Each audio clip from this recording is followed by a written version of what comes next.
What's up, YouTube? Capital G here. Got a nice dueling book duel for you guys to check out. I am actually playing in this one myself, and a lot of people have talked about the furry agenda. It has been described as quite possibly the biggest problem we have ever faced in the entire history of the Yu-Gi-Oh community. Well, I am proud to say that I had a decisive victory against it on my live stream last Saturday night, and it wasn't easy, but man, it felt incredibly good, and that is exactly what I am going to show you guys in this duel. So I'm down here at the bottom rocking with Cinderella, probably my favorite of all the Disney princesses. I had no idea that movie was actually from the 50s. I just remember watching it as a little kid in the early 90s, but yeah, apparently it's a super old movie. So I got challenged by my chat to play Dark Scorpion Burglar. Shout outs to 2004 Yu-Gi-Oh! Dexter. I'd actually have to look up Pharaonic Guardian off the top of my head. That's when Don Zalude came out. But yeah, I took up the challenge, and I'm not gonna lie, man, I was doing some work with these Dark Scorpions.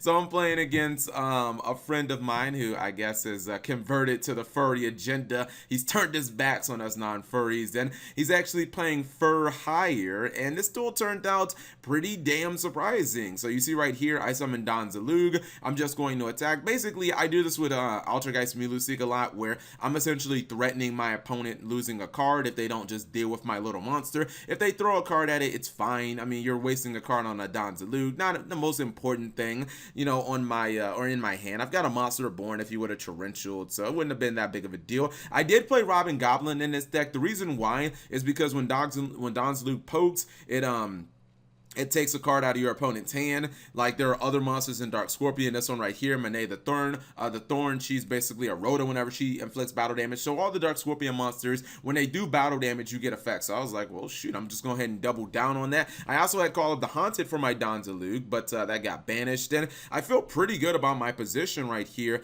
I feel like I should probably press on, or let's see exactly what my top deck is going to be first before I know what to, before I know exactly what I'm going to do. Okay, I get another copy of Monet the Thorn, and if I get this attack through with the Robin Goblin, I'm feeling really good about my position here. Looks like combination doesn't really have the greatest opening hand, but hey, he's playing the freaking Furrier deck. He deserves the break. So I'm gonna go ahead and I'm gonna attack. I'm asking him if he has a response to the attack, a la Mirror Force or something like that.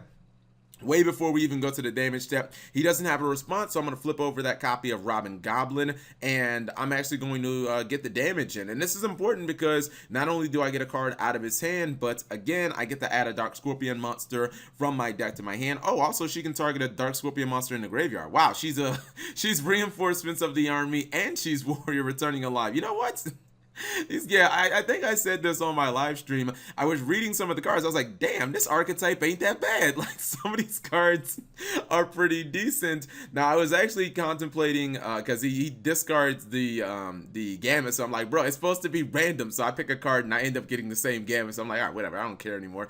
I was contemplating here, as I get another copy of Don Zalug, I was contemplating, like, do I go for ISO, just, you know, get myself another hero? But then I kind of thought about it, and I was like, nah, I think Tornado Dragon makes the most sense, because Tornado Dragon gets rid of his back row, and I still have the Monster Reborn anyway, so it doesn't, like, I still have Monster Reborn, I still have a Lord Darkness with 2 darts in hand. Like, Tornado Dragon will force out the back row, which was a Solemn Judgment. I was like, sweet, now that's 3,000 damage I don't have to do, and, I mean, basically, I'm still really ahead in this duel, as again, I still have the Monster Reborn and the Allure, so I can dig deeper into my deck. I could potentially poke a card out of his hand. If he doesn't get a really big monster on board, I feel pretty safe. So looks like he's not that satisfied with what he has, and his furry agenda is not quite working out right now. He says he keeps on drawing dead. He sets a card in his back row. I think this is Chick the Yellow, right? Yeah, this is Chick the Yellow. This is the one that actually, it was a very long time ago. Most Yu-Gi-Oh players have no idea. This card was actually semi-limited because of a loop of Call of the Haunted, where you could actually, like, you could summon her and attack and bounce Call of the Haunted and keep activating. It was with some card that lets you activate traps from your hand. I forget exactly. I'm gonna have to look that up, and maybe that'll be a Yu-Gi-Oh story or something like that. So you see right here, I didn't want to press, like, I know that I could potentially try to go for a game, or actually, no, I can't even game him. Yeah, okay, so that doesn't even make any sense. I wasn't trying to overcommit, basically, because I was like, well, I could try to summon Don Zalug, or I could try to summon my other copy of Monet, but I was like, dude, if I get Don Zalug, I'm going to be able to get a card out of his hand, and Robin Goblin's going to get a card out of his hand. So you see right here, I ended up taking his entire hand, like 2 cards, and so far in this duel, I have taken a lot of cards out of this guy's hand. So this Robin Goblin is actually putting in a great deal of work. I'm going to set my Solemn Judgment. Apparently, that's what Combination wanted, as he's going to summon the big for hire Laharo, or I think it's Lafaro, right? He's going to summon Lafaro back to the field. But the problem for him is I've had Dark Hole this entire time. Like, I don't really care about him having a monster, and Lafaro only negates monster effects. None of these monsters are really a threat to Laharo with their monster effects. In fact, none of them are even a threat, because they're all about 1800 defense. So it's not really a problem that he got the big monster on board, because I've got him covered with the Dark Hole, and if he plays anything spicy from his hand, I'll probably use Solemn Judgment on it. So the only thing is, Dark Scorpion Burglars, since they are a DM archetype, they don't really have like great stats. Their stats are all pretty much like 1,000 to like 1,500 attacks, so not really that big. Got the Mass Sorcerer here, and that's actually what I'm going to go for, since he doesn't have a hand. Now, another reason I added Mass Sorcerer in this deck, because not only is it another monster that when it attacks, it actually, if you do battle damage, you get to activate its effect, basically netting you advantage to draw. But at the same time, it's a dark card, which means I could use it for Allure of Darkness, plus it's level 4. So I was like, wow, this card actually kind of synergizes a little bit in Dark Scorpions. And I'm going to go ahead and set my Call of the Haunted once again. I don't play Cowboy in here, because I didn't even bother making a full extra deck, which I probably should have. I also play Mystic Tomato. He's gonna normal summon, knowing that he had already used his Solemn Judgment. I'm just gonna go ahead and use my Solemn Judgment on his normal summon, and I think that actually ends up closing the duel out. That right there, ladies and gentlemen, is how you beat the Furry agenda. Even if he did have 7 tools or something like that, I felt pretty confident in the duel, because I did have the Call of the Haunted. I was obviously going to top deck something, but at the same time, I would have been able to just normal summon, activate Call of the Haunted, and then probably go for like Utopia the Lightning for a really big damage play or something like that. So guys, that is how you actually have to deal with the Furry agenda, man. You got to be aggressive, you got to take the cards away from their hand, and that's how we can ultimately defeat it, guys. If I can do it with a deck from 2004, then I know you guys can do it too. So thank you guys for watching. As always, subscribe if you have not already. Turn on that notification bell for daily videos.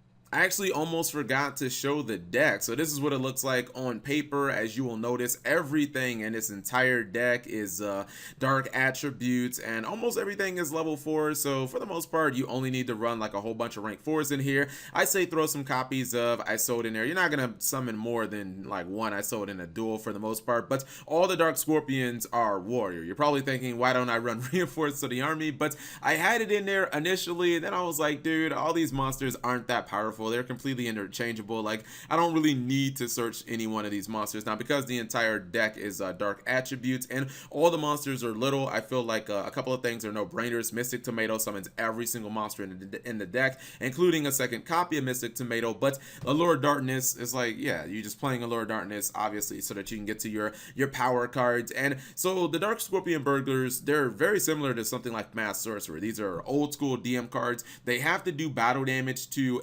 essentially activate their effects. Don Zalug takes a card out of your opponent's hand. It has a second effect that's terrible unless your opponent milled 2 from the top of their deck. That effect sucked when this card came out in like 2004. Don't use it now, it's even worse.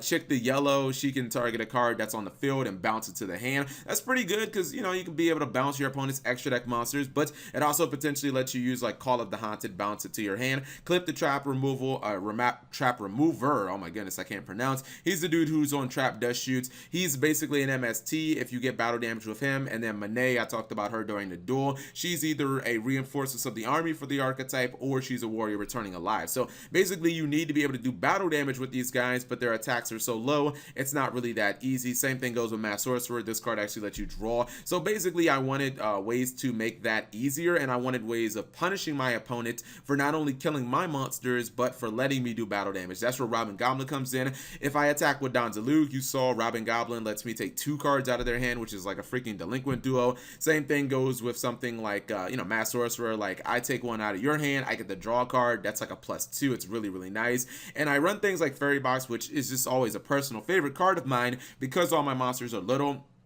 Furry Box gives me the ability to take my opponent's monsters that may be 3,000 or whatever, make them incredibly small, because I have a 50% chance of making their monsters attack 0. So even if they're attacking a Donzalug with like a 4,000 attack, Chaos Max Dragon, there's a chance that not only will they lose that monster in battle, but take battle damage and then end up losing a card out of their hand. So it's like, would I take 50%, or would I take a 50% chance of being able to basically get like a +2? Like, absolutely. It's actually ridiculous. Moon Mirror Shield's very similar to Fairy Box. It's just kind of like an offensive version of it, not waiting on my opponent to attack. It allows my Mass Sorcerer to be 900 attack, and for that 900 the 900 stat line to be irrelevant, because I can attack over basically everything. And even if you kill my monsters, I have ways of bringing them back, like Call of the Haunted, which I thought would be really good in this deck, because using it during the battle phase is kind of slick. But then Supply Squad is just another way of like, oh, if you kill any of my monsters, even after like Fairy Box, if I get it wrong, I still just get the draw card. Maybe I could play